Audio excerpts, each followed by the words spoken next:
Russo radio time via the Connecticut Water Systems hotline, 64686. If you have questions for Russo, as we say hello to him, quick reminder, as I mentioned, Spain has won its game, eliminated Austria 3-0.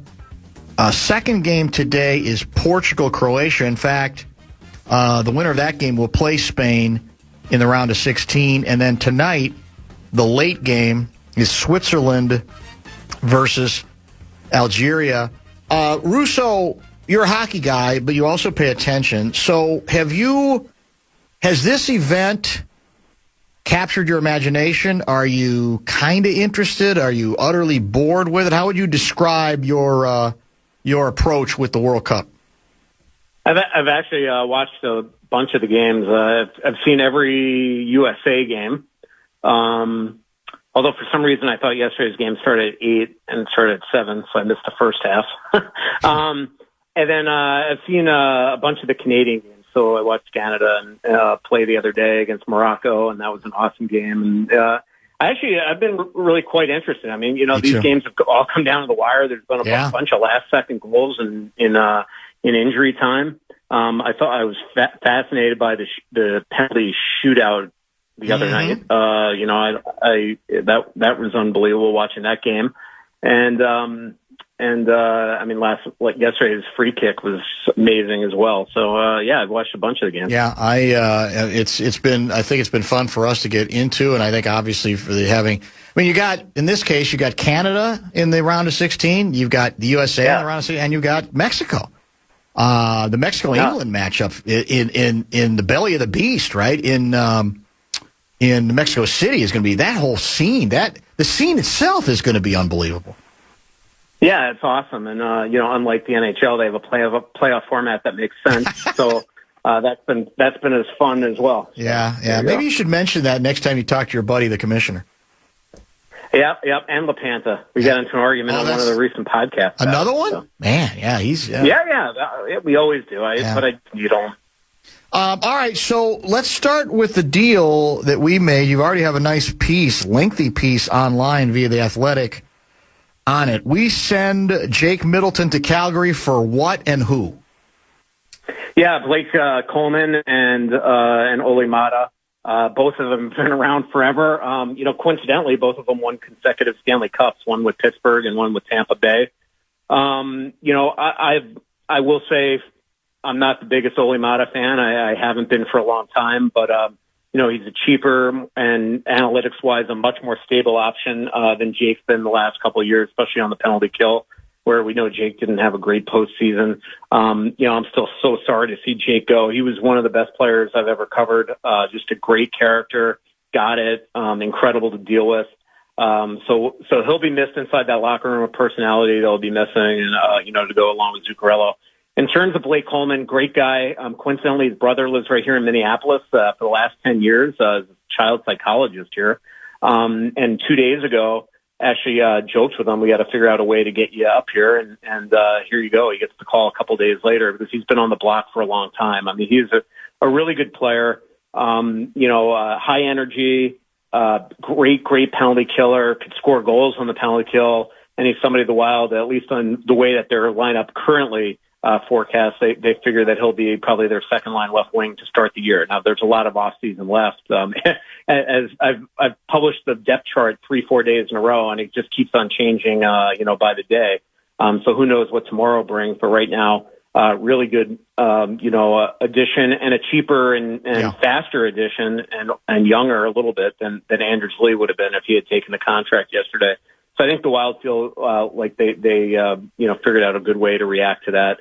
And then they signed a kid today, a flyer on a kid named Maxim Shabanov. He was an absolute KHL star, played 1 year for the Islanders. And there's somebody that they also think could play not only top 9, but Guerin said top 6 today. So we'll see how good he is. But again, this is a kid that was a stud in the KHL before he came here from Russia last year. Louis on Tuesday basically said it's pretty obvious that Zuccarello is not going to be re-signed here. They've waited too long, and so they're letting him go, to market, whatever. And he was down about it. He still feels like it might be a mistake. Now we're making some other moves here now. What's your best reporting tell you about how and why the Guerin decision, obviously this was a wild decision, was made to let him go? Yeah, I just think that I think it all comes down to Game 4. Remember, a lot of us made a huge deal about Game 5 and then blowing that 3-goal lead in Colorado. He was pissed about Game 4. I mean, really pissed. And I think he autopsied that and really decided that he needed to eat into the top 6 there. I think, Kirill's made his bed. He's signed here for 8 more years at $17 million per. And obviously you can't do anything about that. But, he did not like the way that the two of them played in Game 4, playing an East-West brand of hockey. I watched the game over again. Kirill probably had 14 giveaways in that game. And look, this is not to sit there and excuse Kirill or blame everything on Zuki, but the reality is that Zuki is his security blanket, and he kind of draws him into that type of give and go game. So look, Bill can't just come out and say it, because it puts him in a tough position with Kirill, and he doesn't want to defame Zuccarello. But I think that's what it came down to. And then the other thing is, obviously, we know that Jake Middleton did not play well in that Colorado series, especially in an elevated role once Brodin got hurt. And so I think that he is kind of reacting to it that way. So I as far as what Louis and being down on it, I think it's a huge risk as well. I mean, look, at some point you're going to have to pull the Band-Aid off. True. Zuccarello's going to be 39 next season.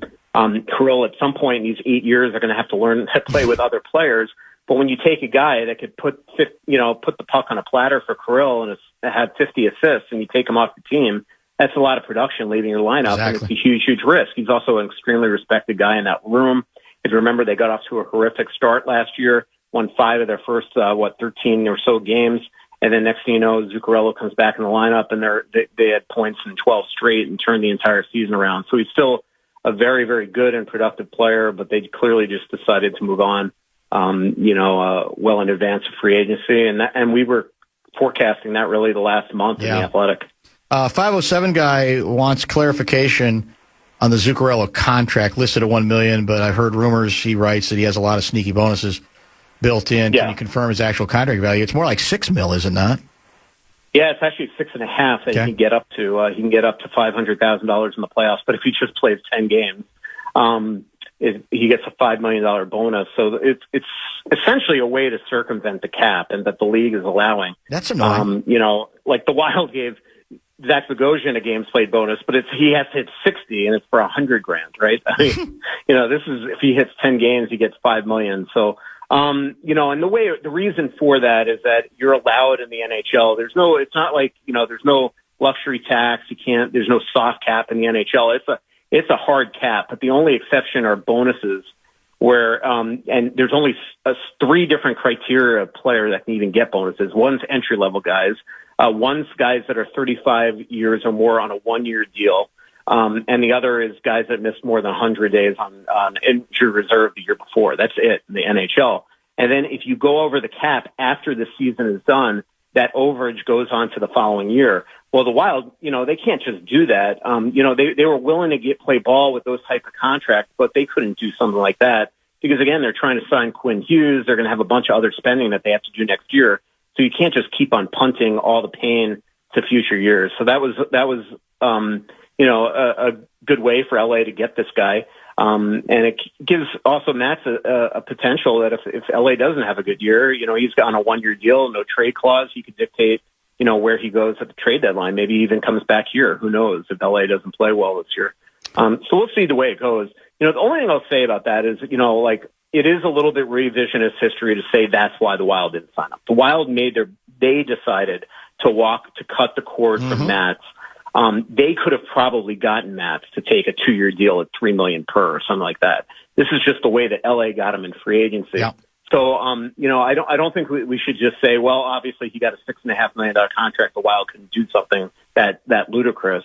The Wild could have gotten him. He would have played ball. They just decided it was time to move on. Where are we on Larkin? They still feel like they have a path to get him. I think one probably reason for that is, they're in a lot of conversations with his agent a lot. And there's a very finite list of players, of teams that he's willing to go to. One of them was Florida. Florida has no interest in him anymore. They don't have the money to get him. The other is Vegas. It really doesn't look like Vegas is positioning itself to get him. So then you have, if you just assume he's not going to expand his list, and you assume that they're going to play a game of chicken with Steve Yzerman, that at some point there's no way he's going to have his captain back in that team without trading him. The Wild might be the only bidder at the table, so to speak, on a team that he's willing to go to. So I think they still think there's a path to get him.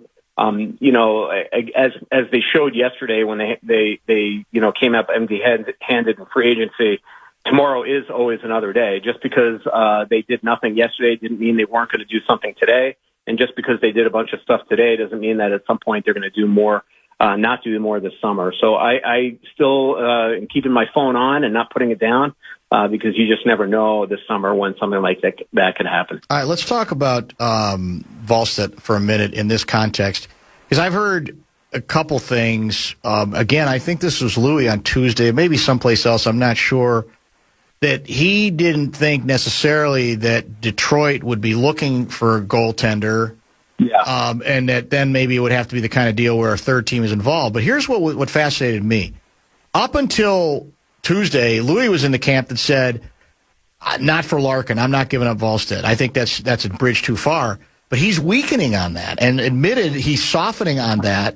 So if there's a way to make him part of the deal to actually get it done, even if there has to be a third team involved, where are you on that whole discussion on whether the Wild at this moment can afford to include Larkin in the deal, include Wallstedt in a deal that ultimately might lead to them getting Larkin? Well, let's put it this way. If Gustafsson was completely healthy, I would think that that there'd be no way. Or there would be a very good chance of it. Right now, I'm not sure. I mean, obviously Pickard can play some games. If they ever traded Wallstedt, they would have to get some sort of other goalie in here. There are goalies available.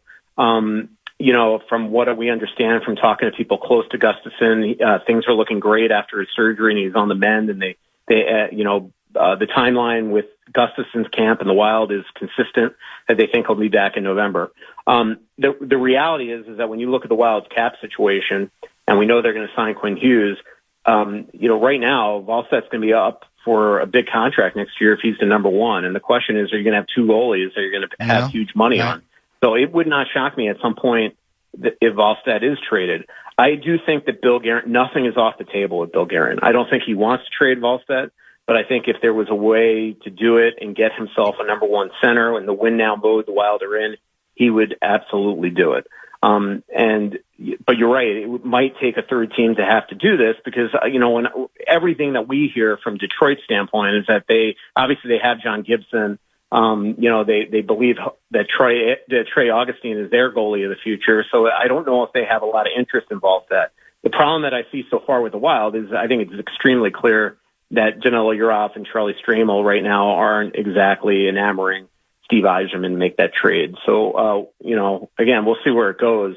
But let's put it this way. I think Bill Guerin would do anything to get, a Dylan Larkin in here, short of trading a Boldy, a Faber, a Hughes, a Kaprizov, an Eriksson, guys like that. Was that your report? Who reported that that's who Detroit keeps coming back to as wanting? Was that you? Does that no, that was Kiprios. And no offense to Nick, but he throws a lot of stuff out there. He had something on the Wild a week ago that was just completely, that he had the Wild going after Thomas Hertl, and I knew right when I saw the tweet that it just wasn't true. I think that he does a radio show. It's a pure hockey radio show. So the way it works with, aggregates is that, he just throws out opinion and it becomes like fact. And then everybody just goes with it. So obviously, Steve Yzerman would trade Matt Boldy, would trade Dylan Larkin right now, probably straight up for Matt Boldy. That makes no sense from the Wild standpoint, though, right? Yeah, exactly. Texter 715, assuming Stramel's on the team in the fall and not traded, does Russo believe there's room for him in St. Paul at this point? That's from Nick. Well, right now they only have $2.9 million cap space. That's really about $2 million in cap space, once they sign Damon Hunt. So they probably have to, if Hader or Stramel make the team, they're probably going to have to make a move. They do have room for him. I do think at some point it wouldn't shock me if they traded like a Nico Sturm for a pick or something like that to free up a little more cap space. If Charlie Stramel comes here and he looks good in camp, they're going to put him on the team. I think it's less likely for him than it is for Hunter Hayes. especially the way, right now they have 13 forwards signed up, including Urov, on this team. So, I think Haight, because he has equity, because he's played in professional hockey for a couple of years, most likely he's got a better inside chance of making the team than a Stramel, who's coming right off the college ice and unfortunately, wasn't able to sign his entry-level deal last year because he broke his ankle on his last college game. So, I still think he starts in Iowa and gets a little runway. That's usually the way that Bill Guerin does it. Where any other sniffs right now? Is there anybody, kind of off the beaten track that you think we should be talking about or that might be in the mix? That some of the names are prominent, we know them, but is there anybody we're leaving out that you've heard about? No, I mean, I could tell you the Wild have definitely checked in on Jack Hughes. I don't think they're getting any impression that New Jersey wants to move him. Austin Matthews is somebody the Wild would have interest in if he was available. He's made it extremely clear that he plans to go back to Toronto and not force his way out like we've seen some of these other players do. So I don't, there's no other centers out there that right now that I see the Wild could be in on, unless it was like a Thomas Hertl or something like that. And I don't think the Wild want to do that because that would essentially help Vegas get a Dylan Larkin. So, after their moves today, I don't see how the Wild really can sign another one of these free agents. Right. So, I think right now this is the team. I bet they take a pause. I think they'll keep trying to pursue, Dylan Larkin and hope that Dylan essentially doesn't expand his list and that at some point, Steve Yzerman's just not going to want to return him here.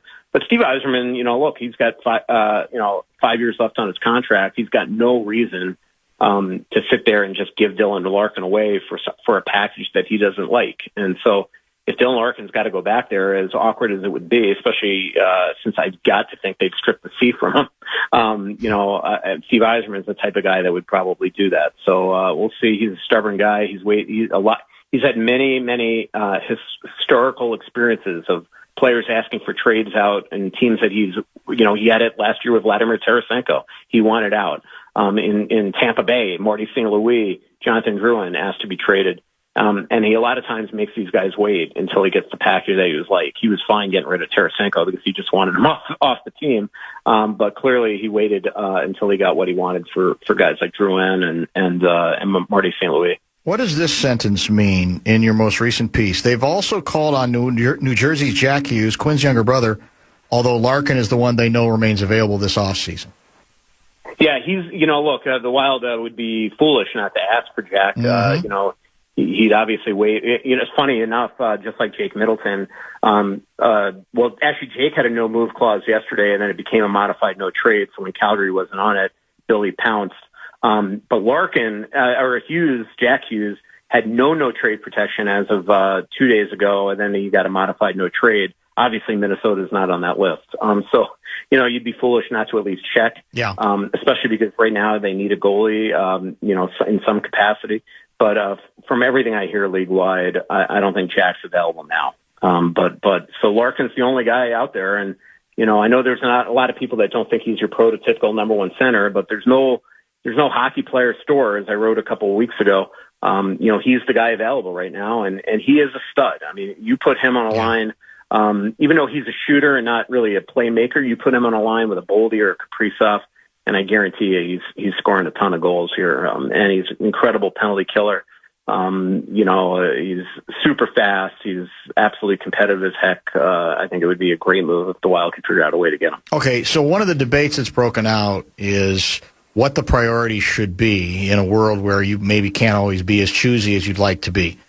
Is it essential in your view, based on the way this roster is constructed as of now, that you concentrate on a center, an impact center, or is it more, if we can get a high-impact wing, as long as it's a forward, we don't have to get as hung up. Even now, we don't have to get hung up as much on the center issue. Where are you on that debate?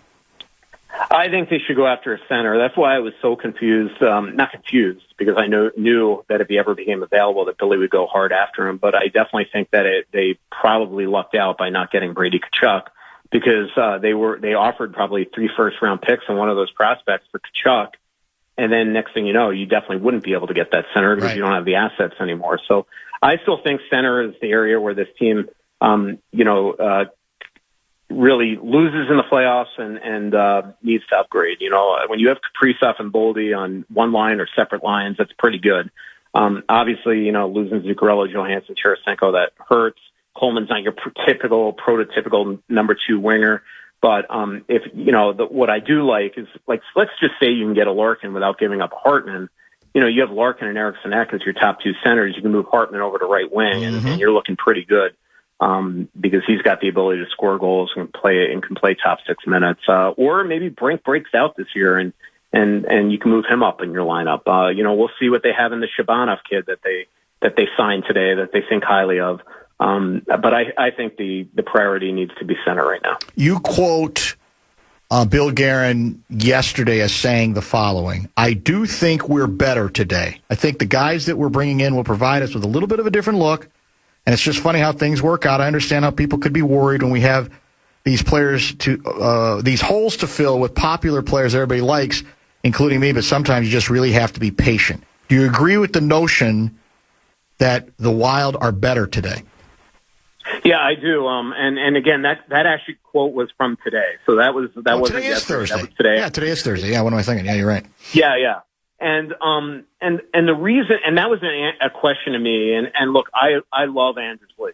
But Anders was going to cost the Wild 3 years at $5 million at 36. He's not the fleetest of foot.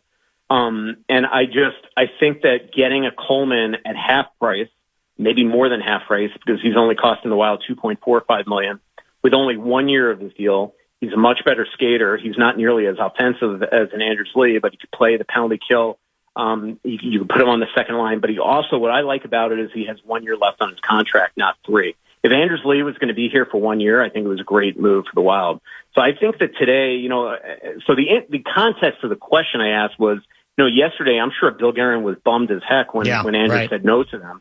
But then today is a new day, and they go play Coleman, and now the way their roster shapes up, it actually, for now in the future, might be a little easier, to make some moves. It gives them more flexibility. The other thing is, let's just say this season goes belly up. Now it gives them another guy at the trade deadline, besides like a Ryan Hartman, that a lot of teams would covet, and maybe you can get a package of picks for, or help you in the future. So I just think that today was probably look, they would have loved Anders Lee here, but if Anders Lee signed here today, wouldn't have happened. So they went to Plan B, but maybe Plan B turns out to be better than Plan A. Who knows? Is Patrick Kane one of the plans? How many letters down is Patrick Kane in the mix? I don't know. Again, they only have $2.9 million in cap space. I would love Patrick Kane here. I've gotten the impression from Billy that he's not an option. I've been curious if he'll re-sign him, in Chicago, go back there. I've been curious if he maybe go to Buffalo, which is his hometown. His parents live there, all that stuff. So we'll see. I don't think that Patrick is in the cards right now. Good, meaty segment today. A lot for people to chew on. Have a wonderful 4th of July. I know you're a big cherry bombs and sparklers guy. So but try to be safe. You don't want to, blow a finger off or anything like that. No, I will not be. Trust me, if I go to a fireworks show, I will be watching and not partaking. Let's do that way. Just want to be sure. So. Thanks. We'll be in touch. Appreciate it. Thanks, Russo. Absolutely. See ya. Russo Radio, excellent half hour, covering a lot of ground as only Russo can indeed do. I hope you hockey fans are satisfied. Not necessarily that you have to love every move, but I think we covered a lot of ground, as we try to do with Russo every time he is indeed part of the broadcast. Lavelle will expect an apology from him about an hour from now to the nation of Mexico. I don't hold my breath on that. Back in just a minute. This is...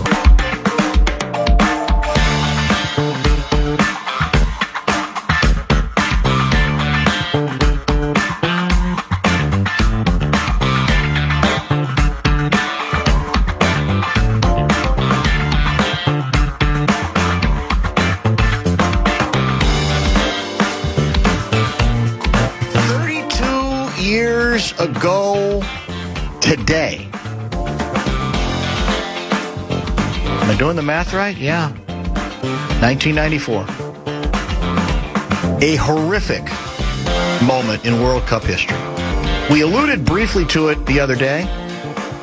Today's as good a time, given that unfortunate anniversary, to to remind people who maybe have forgotten about it, and maybe some of the folks out there didn't even know of it.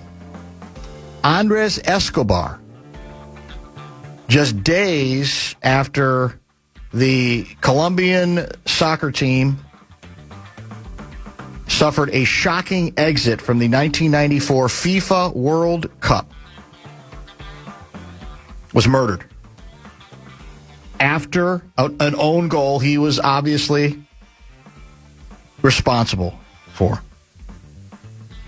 That match, of course, was against the United States on June 22. That opened the scoring, U.S. ultimately beating Colombia 2-1. And the backdrop, I guess I'd forgotten some aspects of that story. He had, they ended up finishing last in their group, knocked out of the tournament, embarrassing performance. Escobar decides he was actually originally going to remain as an expert commentator.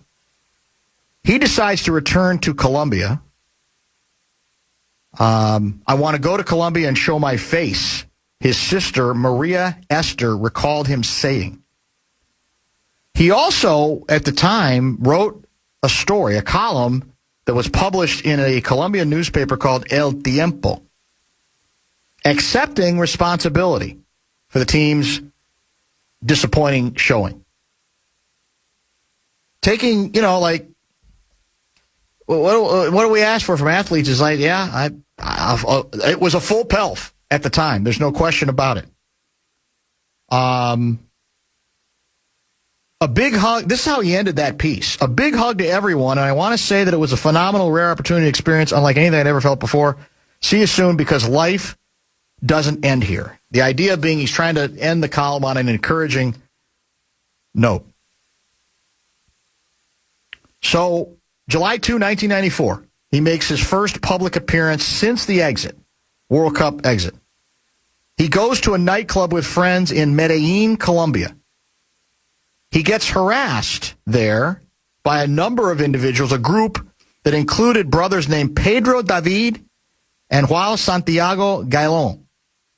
They were known drug traffickers. And later, apparently that same evening, as the story goes, they're in the club parking area. Members of the Gailon brothers group again confront Escobar. He is then shot multiple times. Eyewitness accounts indicated that the killers shouted the word "gol," as in goal, repeatedly during the attack. Escobar is rushed to the hospital, declared dead about an hour later. Humberto Castro Munoz, an enforcer for the Gailon brothers, confessed to committing the shooting the next day. He was convicted and imprisoned a few months later. Now, this story, this is actually a kind of a backgrounder out of Britannica.com, suggesting it's never been proved that Escobar was killed because of the own goal.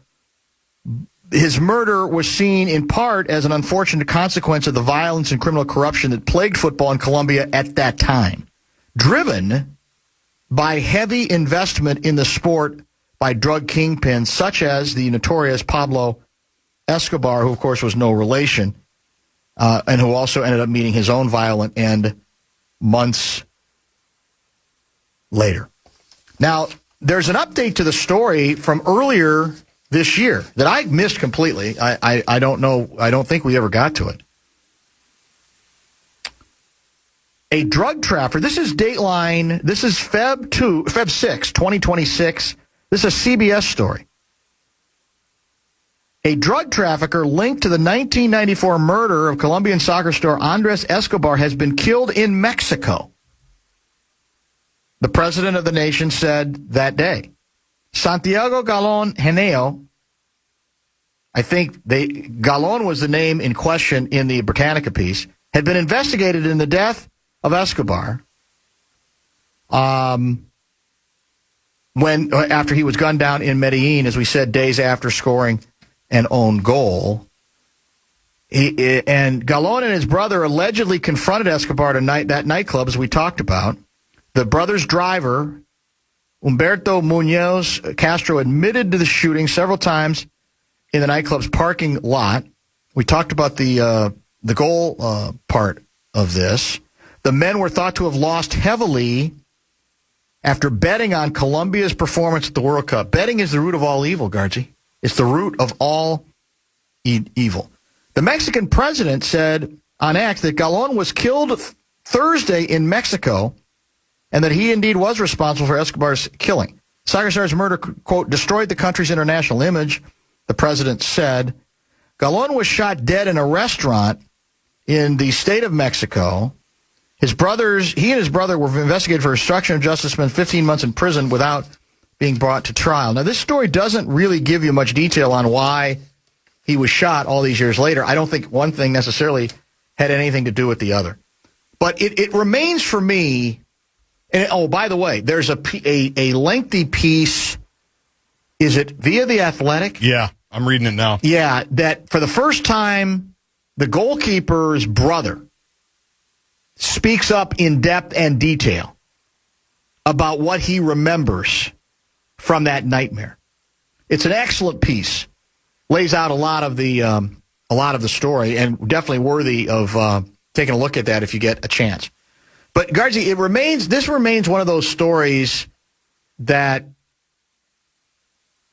is as chilling as it is. It's compelling in that if indeed it's about the own goal largely,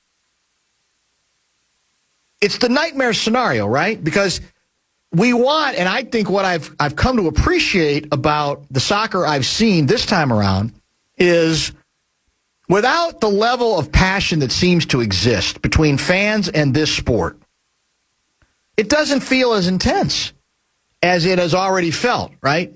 Just this far through the tournament. You want that. You celebrate that. And yet, over the years, we have talked about it, especially, not exclusively, but a lot in soccer.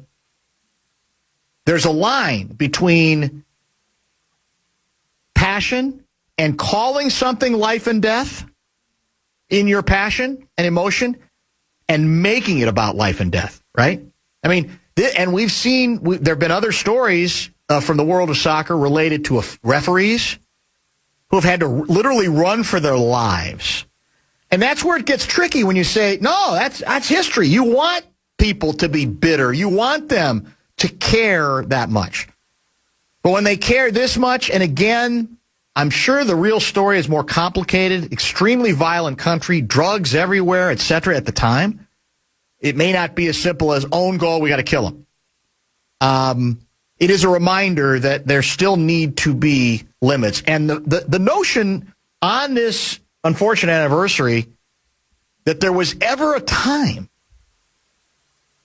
when someone participating in an athletic competition and failing this way results in murder, right? Murder. It kind of still takes my breath away. This, what do we say? 32 years later. On this anniversary.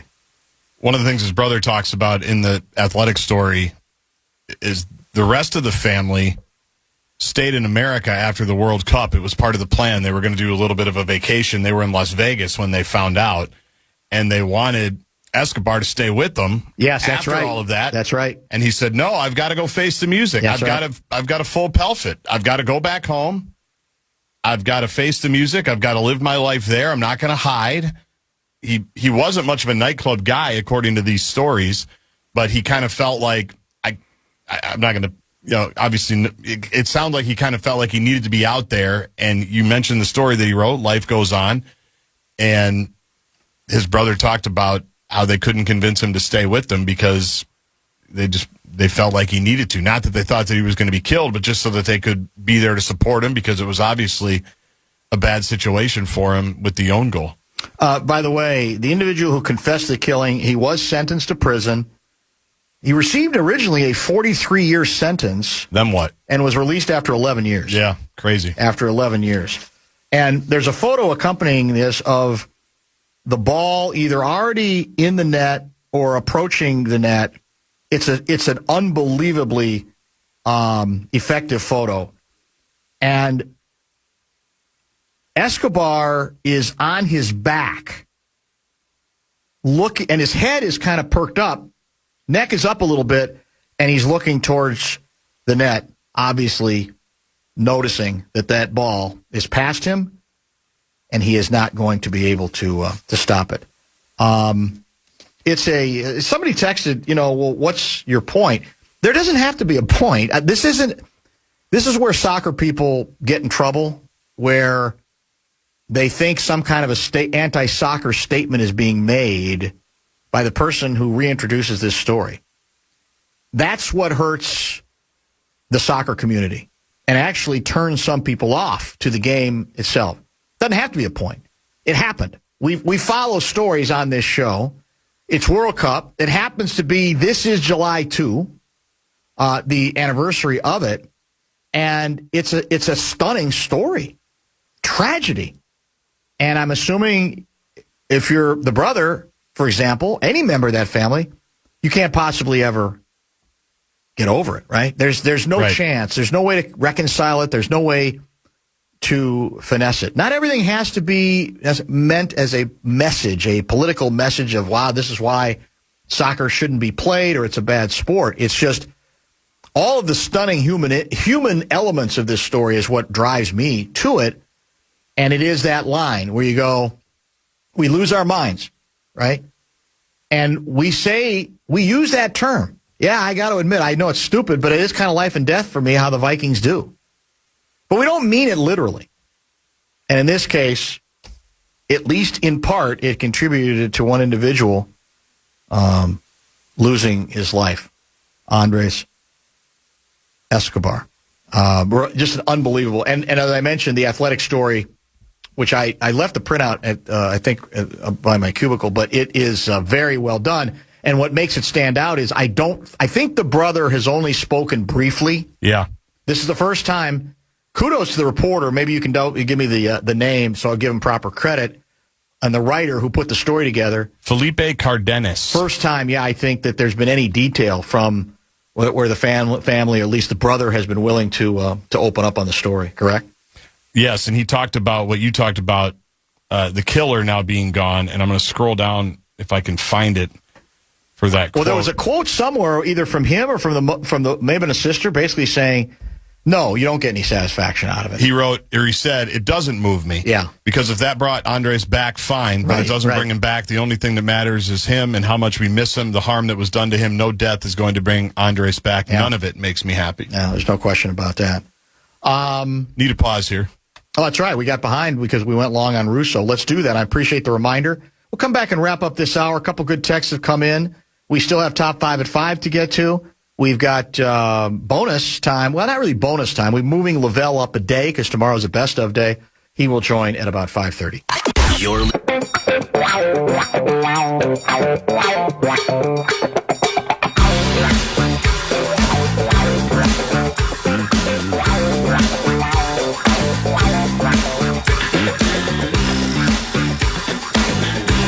This is kind of a callback to the letters segment, Dr. Dan's inbox, including a letter from L. James. 651 guy writes, regarding King James, how quickly we forget Herschel Walker. Huh? What does one have to do with the other? What I took it as is the suggestion is don't do something we'll regret for decades like the Vikings did with H. Walker. Well, I don't even want to say this is apples and oranges. This is like apples and rutabagas. It's like apples and broccoli. I don't even know what to tell you. But it's like got nothing to do with that. I mean, the fury associated with the Herschel deal was not necessarily that he didn't pan out, but how much they gave up in the process of acquiring him. You're not giving up anything with L. James. So even if he comes here and it's a disaster, that wouldn't be good. But it's not a disaster that's going to continue to haunt you in terms of adding more assets for the next 5 years. Now, the amazing thing about the Vikings to that period is they remained relevant. And that's why you look back on and say, well, God, what if we could have added a couple of impact players? Who knows? Maybe you would have celebrated a Super Bowl and a Super Bowl victory. My whole life may have been different. It could have been very different. The victory vest, the Star Tribune, would have been a lot different. You got to work on the, is that an analogy? No, yeah. Whatever it is, it's comparison. It's not working. You're trying too hard to get people, to trigger people on Herschel, but I really don't think one thing has much to do with the other. Are you a great aeronautics mind? No, definitely not.